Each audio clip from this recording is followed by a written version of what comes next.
അസ്സാം വലൈക്കും വറഹമത്തല്ലാഹി വബർക്കാത്തു. ലോകത്ത് ആദ്യമായിട്ട് വിഗ്രഹാരാധന നടപ്പിൽ വരുന്നത് ഔലിയാക്കളുടെ കാര്യത്തിൽ അതിരുവിട്ടിട്ടാണ്. അത് ഇബ്നു അബ്ബാസ് റളിയല്ലാഹു അൻഹുവിൽ നിന്ന് റിപ്പോർട്ട് ചെയ്ത ഹദീസിൽ സ്വഹീൽ ബുഖാരിയിൽ വന്നിട്ടുണ്ട്. ഇത് ഇബ്നു ജരീർ അത്തബരി റഹിമഹുള്ളയുടെ തഫ്സീർ അടക്കം ഏതാണ്ട് അറിയപ്പെട്ട അഹ്ലുസുന്നയുടെ എല്ലാ തഫ്സീറും സൂറത്ത് നൂഹ് 23-ാമത്തെ ആയത്തിന്റെ തഫ്സീർ വരുമ്പോൾ നമുക്ക് ഈ വിഷയം വിശദമായിട്ട് കാണാൻ സാധിക്കും. അതായത് ആദം അലൈഹി സ്വലാമിന്റെ ശേഷം 10 തലമുറയിൽ വിഗ്രഹാരാധന ഉണ്ടായിട്ടേ ഇല്ല. അതുകൊണ്ട് തന്നെ അള്ളാഹു സുബ്ഹാനഹു വ തആല പിന്നീട് ഒരു റസൂലിനെ അയച്ചിട്ടുമില്ല. ഒരുപാട് തിന്മകൾ ആദം നബിയുടെ സന്താന പരമ്പരയിൽ സംഭവിച്ചിട്ടുണ്ട്. സ്വന്തം മക്കളിൽ തന്നെ തുടങ്ങിയ അസൂയ, കൊലപാതകം, അങ്ങനെ തുടങ്ങിയിട്ട് പലതരത്തിലുള്ള തിന്മകളും വന്നപ്പോഴൊന്നും അള്ളാഹു ഒരു റസൂലിനെ അയക്കുക എന്നുള്ള നടപടി ആരംഭിച്ചിട്ടില്ല.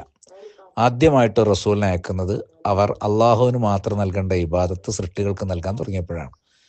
അപ്പൊ നൂഹ് അലൈഹി സ്വലാമിന്റെ അദ്ദേഹം ജീവിച്ചിരുന്ന ജനതയിലെ മുൻകഴിഞ്ഞു പോയ തലമുറയിലെ മഹാന്മാരായ സ്വാലിഹുകളായ, കാരണം അന്നൊന്നും മുശ്രിക്കുകളില്ലല്ലോ, സ്വാലിഹുകളായ 5 പേർ, അതാണ് വദ്, സുവാൾ, യഹൂസ്, യൗഖ്, നസർ. വിവിധ ഗോത്രങ്ങളിലാണ്, വിവിധ തലമുറകളാണ് ഇവർ ജീവിച്ചിരുന്നത്. അപ്പോൾ അതാത് ഗോത്രങ്ങളിൽ ഒരേ രീതിയിലാണ് ശിർക്ക് വരുന്നത് എന്ന് ഹദീസുകൾ വ്യക്തമാണ്. സൂറത്ത് നൂഹിലെ 23-ാമത്തെ ആയത്ത് അവർ പറഞ്ഞത്, മുശ്രിക്കുകൾ, നൂഹ് നബി അലൈഹി ഇസ്ലാമിന്റെ കാലത്തെ മുശ്രിക്കുകൾ പറഞ്ഞത്, നിങ്ങൾ ഒരിക്കലും വദ്ദിനെയും സുവാവിനെയും തള്ളരുത്, ഒഴിവാക്കരുതെന്ന്. നൂഹ് അലൈഹി ഇസ്ലാം പറഞ്ഞതോ വദ്ദിനെയും സുവാവിനെയും ഒഴിവാക്കിയിട്ട് റബ്ബിനെ മാത്രം ദുആ ചെയ്യണം, ആരാധിക്കണം എന്ന്. ഈ ആയത്ത് വിശദീകരിക്കുന്നിടത്ത് സ്വഹീൽ ബുഖാരിയിൽ കാണാം, ഇബ്നു അബ്ബാസ് റളിയല്ലാഹു പറയാണ്, ഹാദിഹി അസ്മാഉ റിജാലിൻ സ്വാലിഹീന. കണ്ടോ, ഇത് സ്വാലിഹികളായ ചില മനുഷ്യന്മാരുടെ നാമങ്ങളാണ്, അതായത് ഔലിയാക്കളുടെ പേരാണെന്ന് അർത്ഥം. എവിടെ? ഫീ ഖൗമി നൂഹ്, നൂഹ് അലൈഹി ഇസ്ലാം ജീവിച്ച ആ ജനതയിൽ. ഫലമ്മ ഹലകു, അവർ മരണപ്പെട്ടപ്പോൾ, ഔഹ ശൈത്വാനു ഇലാ ഖൗമിഹിം, അവരുടെ ജനതയിലേക്ക് ഷെയ്ത്താൻ ഒരു ബോധന വിട്ടുകൊടുത്തു, അൻ ഇൻസിബു ഇലാ മജാലിസിഹിം, അവരുടെ ഈ സഭകളിൽ, അവരിരുന്ന സ്ഥലത്ത് നിങ്ങൾ എന്ത് ചെയ്യണം? നാട്ടി വെക്കണം. അല്ലത്തിക്കാനു യജ്ലിസൂന ഫിഹ അൻസാബൻ, അവർ എവിടെയാണോ ഇരുന്നിരുന്നത്, അവർ ജീവിച്ചിരുന്ന കാലത്ത് ക്ലാസ് എടുക്കാനും ദഅവത്ത് ചെയ്യാനും ജനങ്ങളെ ഉപദേശിക്കാനൊക്കെ ഇരുന്നൊരു സ്ഥലം ഉണ്ടാവും, ഒരു മജ്ലിസ്. അവിടെ നിങ്ങൾ എന്ത് ചെയ്യണം? ഓർമ്മയ്ക്ക് വേണ്ടി എന്നുള്ള നിലക്കാണ് ആദ്യം അവരുടെ ഒരു രൂപം അല്ലെങ്കിൽ ഒരു ഉണ്ടാക്കി വെക്കണം എന്നാവശ്യപ്പെട്ടു. എന്നിങ്ങനെ അവരുടെ മനസ്സിൽ തോന്നിപ്പിച്ചു കൊടുത്തു. അവർക്ക് തോന്നി മഹാന്മാരാണല്ലോ, അപ്പം അടുത്ത തലമുറക്കും ഓർമ്മിക്കാൻ വേണ്ടിയിട്ട് വരെ ചിത്രങ്ങൾ ഞങ്ങൾ വരച്ചു വെക്കേണ്ടതുണ്ട്, ശില്പങ്ങൾ ഉണ്ടാക്കി വെക്കേണ്ടതുണ്ട്. ഇബ്ലീസിന്റെ ദുർബോധനത്തിൽ വഴിപ്പെട്ടുപോയ ചില ദുർബല മനസ്കർ അപ്രകാരം ചെയ്തു. എന്നിട്ട് വസമ്മൂഹാബി അസ്മായും, ആ ചിത്രത്തിന് അല്ലെങ്കിൽ പ്രതിമക്ക്, രൂപത്തിന് അവരുടെ പേര് തന്നെ കൊടുത്തു. ആ വിഗ്രഹത്തിന് വദ് എന്ന് പേര് കൊടുത്തു. മനസ്സിലായില്ലേ? ഫഅലു ഫലം തുർബത്ത്, ഷെയ്ത്താൻ ഉണ്ടാക്കിയ ഒസ്വാസ് അനുസരിച്ച് അവർ പ്രവർത്തിച്ചു, പക്ഷെ അവയൊന്നും ഇബാദത്ത് ചെയ്യപ്പെട്ടില്ല. അക്കാലത്ത് അവരാരും വദ്ദേ കാക്കണേന്ന് വിളിച്ച് പ്രാർത്ഥിക്കുകയെ ഇബാദത്തിന്റെ ഏതെങ്കിലും ഇനങ്ങൾ അവർക്ക് കൊടുക്കുകയെ അവരുടെ പേര് സത്യം ചെയ്യുകയോ ഒന്നും ചെയ്തിട്ടില്ല.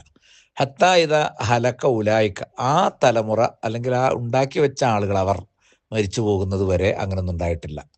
വൻതസഹൽ ഇൽമു, പിന്നീട് അറിവ് നഷ്ടപ്പെട്ടുപോയി. എന്തിന്റെ പേരിലാണ് ഈ ചിത്രങ്ങൾ ഉണ്ടാക്കി വെച്ചതെന്നുള്ളത് അടുത്ത തലമുറ മറന്നുപോയി. ഒബിദത്ത്, അങ്ങനെ അവ ആരാധിക്കപ്പെട്ടു. ഇതാണ് വിഗ്രഹാരാധനയുടെ ഉത്ഭവം. അപ്പൊ മഹാന്മാരുടെ മക്ബറകളിലാണ് ലോകത്ത് ആദ്യമായി വിഗ്രഹാരാധന വരുന്നത്. മഹാന്മാരുടെ ഖബറുകളിൽ അവരുടെ മരണശേഷം അതിരുവിട്ട് അവരെക്കുറിച്ച് പല പിഴച്ച വിശ്വാസങ്ങളും കടന്നു വന്ന് റബ്ബിന് മാത്രം കൊടുക്കേണ്ട ഇബാദത്തിന്റെ ഇനങ്ങൾ, അതിൽ ഒന്നാമത്തെ പ്രാർത്ഥനയാണ് ഇസ്തിഗാസ.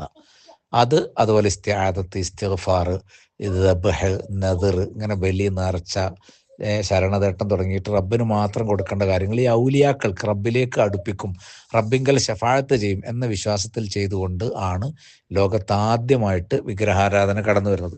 ഇത് നൂഹ് അലൈഹി സ്വലാമിന്റെ സമുദായത്തിൽ എങ്ങനെയാണ് ശിർക്ക് വന്നത് എന്ന് കൃത്യമായിട്ട്, ഇത് ഒരു ഹദീസ് മാത്രമേ കൊടുത്തിട്ടുള്ളൂ, ദശക്കണക്കിന് ഹദീസുകൾ ഈ വിഷയത്തിലുണ്ട്, വിശദമായ റിപ്പോർട്ടുകളുണ്ട്.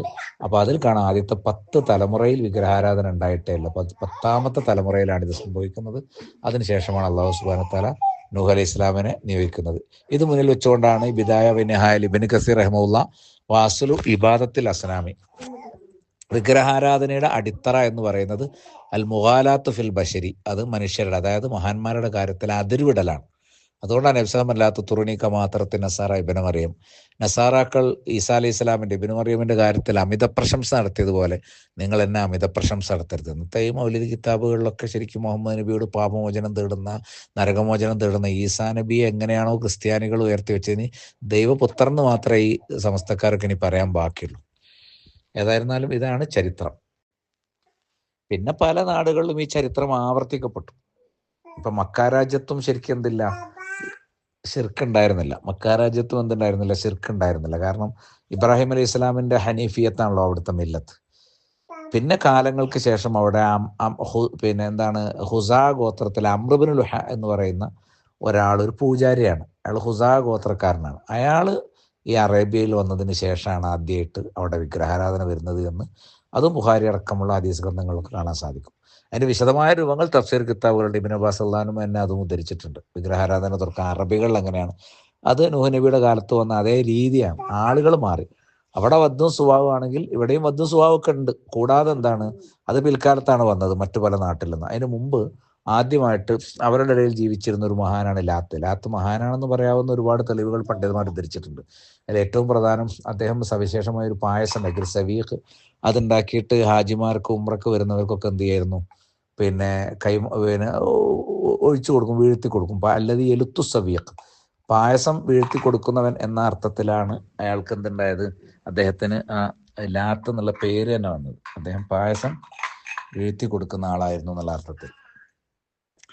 അപ്പം പിന്നെ അദ്ദേഹത്തിൻ്റെ ആ പായസം കുടിച്ചാൽ സാധാരണ ഒരു പായസം കുടിക്കുന്ന മാതിരിയല്ല, കേവലം ഒരു രുചിയും വിശപ്പ് മാറാന്നുള്ളതിനപ്പുറത്ത് സവിശേഷമായ ഒരു പോഷണം കിട്ടിയതായിട്ട് പറയപ്പെടുന്നത്. അതിൽ അള്ളാഹു ഒരു പ്രത്യേക ബർക്കത്ത് ഉണ്ട്. ചിലർക്ക് അങ്ങനെ സംഭവിക്കാമല്ലോ. അതുകൊണ്ട് തന്നെ അദ്ദേഹത്തിന് പിന്നെ എന്താണ്, അദ്ദേഹം വലിയാണ് എന്ന് വരെ പറഞ്ഞ പണ്ഡിതന്മാരും കാണാൻ സാധിക്കും. അള്ളാഹു ആലം. എന്തോ ആകട്ടെ, അദ്ദേഹത്തിന് ആ നാട്ടിൽ പ്രത്യേക സ്ഥാനം ഉണ്ടായിരുന്നു എന്നുള്ളത് സംശയമില്ലാത്ത കാര്യമാണ്. ഈ പായസം കൊടുത്തത് തന്നെയാണ് അദ്ദേഹത്തിൻ്റെ ഏറ്റവും വലിയൊരു പോരിശയായിട്ട് നിൽക്കുന്നത്. അദ്ദേഹത്തെ എല്ലാ നാട്ടുകാർക്കും അറിയാം. ഹജ്ജിനും ഉംറക്കും വരുന്ന ആരും ലാത്തിനെ അറിയാതിരിക്കില്ല അദ്ദേഹം ജീവിച്ചിരിക്കുന്ന കാലത്ത്. അങ്ങനെ ഇരിക്കെ അദ്ദേഹം മരണപ്പെട്ടപ്പോൾ സ്വാഭാവികമായും സാധാരണ ആളുകൾക്ക് കിട്ടുന്നതിനേക്കാൾ അംഗീകാരവും ശ്രദ്ധയും ഒക്കെ അദ്ദേഹത്തിന് കിട്ടി. എത്രത്തോളം എന്ന് ചോദിച്ചാൽ, അദ്ദേഹം മരണപ്പെട്ടതിന് ശേഷം ഈ അമ്രുബിൻ ലുഹൈ എന്ന് പറയുന്ന തെമ്മാടി മുശ്രിക്ക് ഹുസാ ഗോത്രക്കാരനായ ആ പിന്നെ ഇബ്ലീസിന്റെ അനുയായി വന്നിട്ട് എന്ത് ചെയ്തു, ഇദ്ദേഹത്തെ മറമാടിയെ മക്ബറയിൽ ചെന്ന് ഭജനം ഫഅഖഫ ഇൻദ ഖബരിഹീന റിപ്പോർട്ടർ ഇബ്നു അബ്ബാസ് അള്ളാഹുവിനൊക്കെ റിപ്പോർട്ടുള്ളത്. അയാളെ ഖബറിൽ ചെന്നിട്ട് എന്ത് ചെയ്തു, ഭജനം വരുന്നു. എന്നിട്ട് മൂപ്പർ അവിടെ വെച്ച് പ്രഖ്യാപിക്കുകയാണ്, ഇന്നഹു ലം യമുത്ത്. എതിർക്കാനൊക്കെ ആളുണ്ടെങ്കിലും സ്വീകരിക്കാനും ആളുണ്ടായിരുന്നു.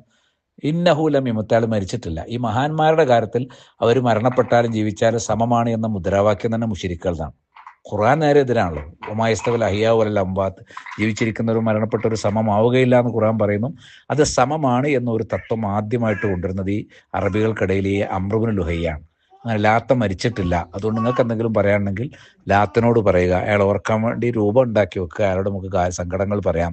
അദ്ദേഹം അള്ളാഹുവോട് ശഫാഅത്ത് ചെയ്ത് കാര്യങ്ങൾ നേടിത്തരുമെന്ന വിശ്വാസത്തിലാണ് ആദ്യമായിട്ടൊരു വിഗ്രഹം അറബികൾക്കിടയിൽ നടത്തി വരുന്നത്. പിന്നെ പല ഗോത്രങ്ങളും അതേ സമാനമായ രീതിയിൽ മറ്റു പലരെയും, ചില ആളുകളെ ആണെങ്കിൽ ചിലപ്പോൾ ചിലരിരുന്ന ചില മഹാന്മാരിരുന്ന മരങ്ങളെയാണ്, ചിലർ പാറക്കല്ലുകളെയാണ്, അങ്ങനെ പലതും പൂജിക്കപ്പെടുന്ന സാഹചര്യങ്ങൾ അവിടെ ഉണ്ടായിട്ടുണ്ട്. ഒക്കെ മഹാന്മാരുമായി കേന്ദ്രീകരിച്ചിട്ടാണ്. കല്ലിനെ ആരാധിച്ചാലും ഒരു മഹാൻ തൊട്ടതോ അല്ലെങ്കിൽ ഇരുന്നതോ ആയിട്ടുള്ള കല്ലായിരിക്കും.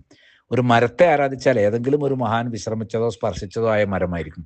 അങ്ങനെ അവർ പാറക്കല്ലുകളെയും മരങ്ങളെയും ഒക്കെ ആത്യന്തികമായി അതിൻ്റെ പിന്നിലുള്ള മഹാന്മാരെ ഇസ്തിഗാസ ചെയ്യുന്ന ഒരു സമ്പ്രദായം. ഇങ്ങനെയാണ് അറബികൾക്കിടയിൽ ആദ്യമായിട്ട് വിഗ്രഹാരാധന വരുന്നത്. അപ്പോൾ ഇബ്രാഹിം അലൈഹി സ്വലാമിൻ്റെ ആ ഹനീഫിയത്ത് എന്ന് പറയുന്ന തൗഹീദിൻ്റെ ആ ഒരു ദീന് അങ്ങനെ ക്രമേണ അപ്രത്യക്ഷമായിട്ട് ആ സ്ഥാനത്തേക്ക് പകരം ശിർക്ക് കടന്നു വന്നു. പിന്നെ അത് അതിര് കവിഞ്ഞു. അത് ലോകത്തേത് രാജ്യത്തും ഇങ്ങനെയൊക്കെ തന്നെയാണ് ശിർക്ക് വന്നിട്ടുള്ളത് എന്ന് മനസ്സിലാക്കാൻ സാധിക്കും. മാത്രമല്ല, അവസാന കാലത്ത് മുസ്ലിം ഉമ്മത്തിൽ ലാത്തും മനാത്തും ഒക്കെ വീണ്ടും പൂജിക്കപ്പെടുമെന്ന് നബി സല്ലല്ലാഹു അലൈഹി വസല്ലം താക്കീത് ചെയ്തിട്ടുണ്ട്. അള്ളാഹു കാത്തുരക്ഷിക്കട്ടെ. ലാ തഖൂമു സഅത്തു ഹത്താ തൽഹഖ ഖബായിലു മിൻ ഉമ്മത്തി ബിൽ മുശ്രിക്കീൻ, മുശ്രിക്കീങ്ങളിലേക്ക് എൻ്റെ ഉമ്മത്തിലെ ചില കബീലകൾ ചെന്ന് ചേരുന്നത് വരെ എന്ന് പറഞ്ഞാൽ, തുടക്കം അവർക്ക് അള്ളാഹുവിൻ്റെ സിഫത്തുകൾ കൊടുക്കും, അള്ളാഹ് കേൾക്കുന്ന പോലെ കേൾക്കും, ഉത്തരം ചെയ്യുന്ന പോലെ ഉത്തരം ചെയ്യുന്നൊക്കെ വിശ്വസിക്കും. എന്നിട്ട് അവരോട് ഇബാദത്തിൻ്റെ ഇനങ്ങളായിട്ടുള്ള ദുആയും ഇസ്തിഗ്ഫാറും ഇസ്തിആനത്തൊക്കെ കൊടുക്കൽ തുടങ്ങും. പിന്നെ അവരുടെ ഇപ്പോൾ കിടത്തിയ വിഗ്രഹങ്ങളാണ് ഈ ജാറങ്ങൾ എന്ന് പറഞ്ഞാൽ. അസന്ന യുഅബദ് എന്ന് നബി ഖബറിനെ കുറിച്ച് പരാമർശിച്ചിട്ടുണ്ടല്ലോ.